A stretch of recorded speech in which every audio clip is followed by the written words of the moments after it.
সময় এসেছে সাজাতে হবে এই দিনের বাগান।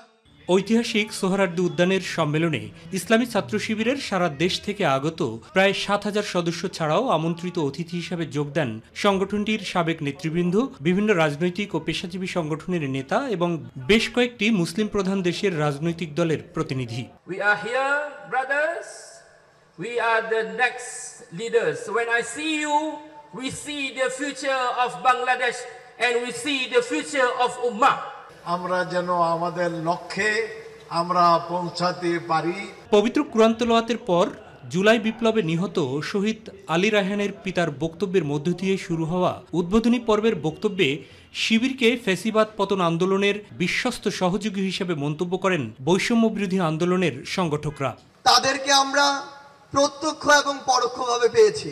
গুরুত্বপূর্ণ পদক্ষেপে সহযোদ্ধার মতো ভূমিকায় থাকার কাজগুলো করেছিল বাংলাদেশ ইসলামী ছাত্র শিবির।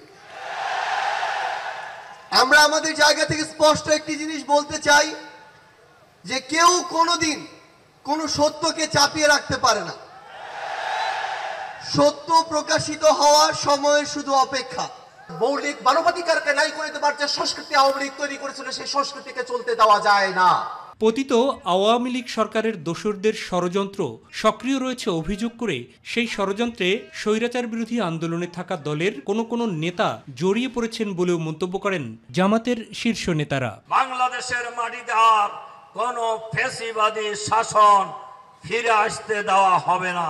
রাষ্ট্রবিরোধী আধিপত্যবাদী চক্রান্তের শিকার হয়ে যারা ফ্যাসিবাদ বিরোধী রাজনৈতিক দলগুলোর মধ্যে ঐক্য এবং বিভেদের বীজ ছড়াতে চান, এই পথ অকল্যাণের পথ, ক্ষতির পথ। অন্তর্বর্তীকালীন এই সরকারকে যদি কেউ ব্যর্থ করে দিতে পারে, মনে রাখবেন জাতির জন্য একটি মহা দুর্যোগ অপেক্ষা করছে।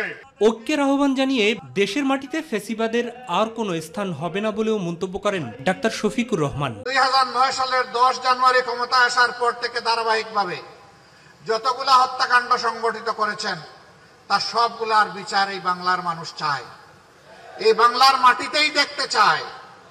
একজন অপরাধী যেন এখান থেকে বাঁচতে না পারে তা আমরা দেখতে চাই। তাতে সময় যা লাগুক দেখে বিচার করতেই হবে। আরেকটি যুদ্ধ করার জন্য তোমাদেরকে তৈরি হতে হবে। সেই যুদ্ধটা হচ্ছে শিক্ষা প্রতিষ্ঠানকে সবার আগে মেরামত করা। শিক্ষা যেহেতু জাতির মেরুদণ্ড, এই জায়গায় তোমাদেরকে শপথ নিতে হবে আর কোনো চাপাতি কোম্পানিকে ওখানে ঢুকতে দেওয়া হবে না, কোনো গাজাকুরকে ওখানে ঢুকতে দেওয়া হবে না, হাতে অস্ত্র নিয়ে ওখানে ঢুকতে দেওয়া হবে না, গণরুম যারা কায়েম করে তাদেরকেও ঢুকতে দেওয়া হবে না। শিক্ষা প্রতিষ্ঠানে টেন্ডারবাজি, চাঁদাবাজি যারা করবে তাদেরও কোনো ঠিকানা শিক্ষা প্রতিষ্ঠানে হবে না। শিক্ষা প্রতিষ্ঠানে শুধু শিক্ষার চর্চা আর গবেষণা থাকবে। যদি তোমরা শিক্ষা প্রতিষ্ঠানকে সেইভাবে গড়ে তুলতে পারো তাহলে 24-এর এই ত্যাগ ইনশাআল্লাহ শতভাগ সফল হবে। দ্বিতীয় অধিবেশন ছিল সাংগঠনিক পর্ব। সদস্যদের ভোটে ছাত্র শিবিরের 2025 সেশনের সভাপতি নির্বাচিত হন জাহিদুল ইসলাম এবং সেক্রেটারি জেনারেল মনোনীত হন নুরুল ইসলাম সাদ্দাম। দক্ষতা এবং যোগ্যতার মধ্য দিয়ে আদর্শিক যে থ্রেটগুলো আসবে সেটাকে প্রতিহত করে আমাদেরকে সামনে পথ মারিয়ে সামনে যেতে হবে। মানুষের কল্যাণের সাথে নিশ্চিত করার জন্য প্রয়োজন চরিত্রবান মানুষ, জ্ঞান সমৃদ্ধ মানুষ। শিবির ইজ দ্য অনলি সোর্স। সেই রকম মানুষ তৈরি করার জন্য 13 বছর পর প্রকাশ্যে এ ধরনের সম্মেলন করল ইসলামী ছাত্র শিবির। যমুনার তীরে আমরা শিবির গড়েছি।